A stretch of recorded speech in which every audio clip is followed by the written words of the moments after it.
Welcome to Email Marketing Secrets. My name is Jamie Ratliff.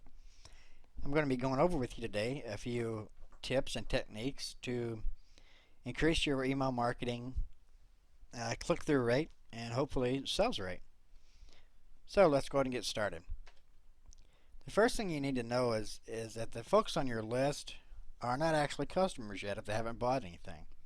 So you may hear some people refer to them as my list or readers. I like to use the word prospects because everyone on your list is a prospective customer. So your ultimate goal is to turn a prospect into a customer. The very first thing you need to decide before you write anything is what do you want to accomplish with the email? Do you want to get the prospects to sign up for something? Do you want to sell a product or service? Do you want the prospect to tell their friends about your services or a specific website? Remember, find out exactly what you want the email to accomplish. What do you want them to do? And then next, see the email from the prospect's point of view. The prospect, if you don't already have a relationship with them, is looking at the email and asking these questions. Who the heck is this person emailing me? What does this person want? Why should I care about this email? What's in it for me? And what do I do now? Your job is to answer the prospect. You must convey answers to those questions without the prospect needing to guess anything. If your prospect gets an email from you and has to guess what it's about or what they're supposed to do, it's a failure. The subject line. Here's where a lot of people make a mistake.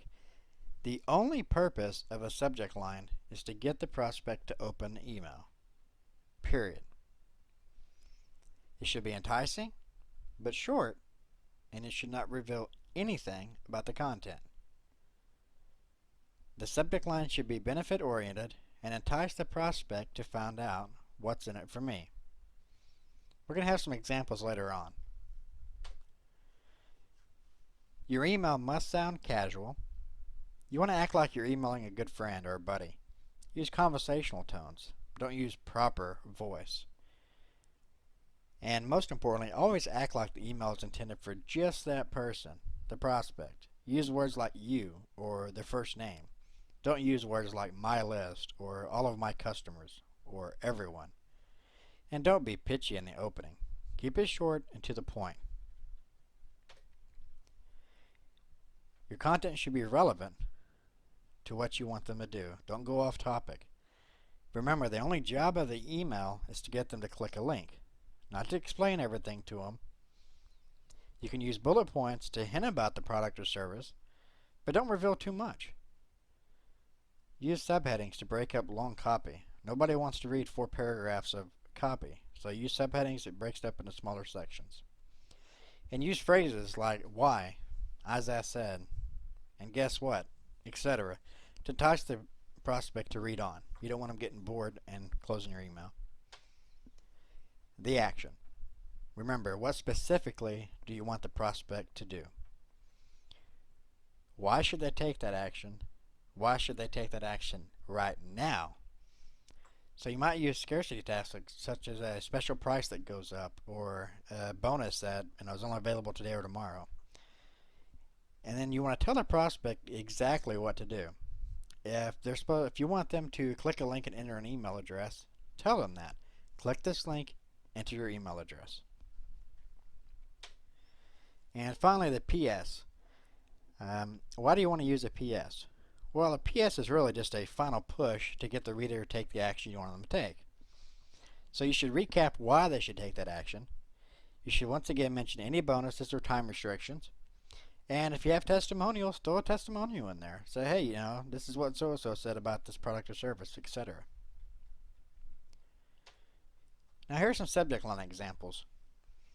And you'll notice the first one, Bob, how to make $1 million. Well, it's not believable. So if you got an email like this, what would you do? You'd probably assume it was spam and delete it. A different one is, hey Bob, want to know a secret? Well, this doesn't really answer anything. It's not very revealing, but it's using the first name and the conversational tone, so that's a good, correct subject line. The next one, Bob, great deal on marketing videos. There's two things wrong with that. The first is that the first name, using the name, is not in conversational. And the second is that it's too specific, as in marketing videos. So a better way of saying that would be, hey Bob, want to improve your marketing. Now it's still specific to marketing, but it's not down to specific, to videos. So that'd be a better example. Here's some common mistakes that email marketers make quite often. Making the email too formal. Remember, keep it conversational. Using a prospect's name too often.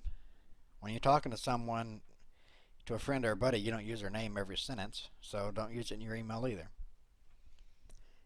Not being clear about what the prospect is supposed to do. Remember, you need to tell them they need to know exactly what they're supposed to do. And not giving a specific reason why the prospect should act now. You have to give them a reason why they must do it now. Otherwise, they'll put it off. Even if they're interested, they'll put it off until tomorrow and the next day, and then they may just end up deleting the email and forgetting about it. And giving the prospect your life story. Look, I'm sure your life is really interesting, but your prospect probably doesn't care. So don't waste his or her time telling them your life story. And the most common mistake, I think, is using hype to coerce the prospect. The truth is that hype, for the most part, doesn't work anymore. Most people can recognize hype, and as soon as they see it, they're hitting that delete button. So be very careful about using hype. You may want to use a little bit, but definitely do not go overboard with it, because it will cost you. And you can visit my blog at jmoraliff.com/blog. I've got some internet marketing tips up there, some product reviews, etc. So, I look forward to seeing you on the blog, and best of luck with your email marketing.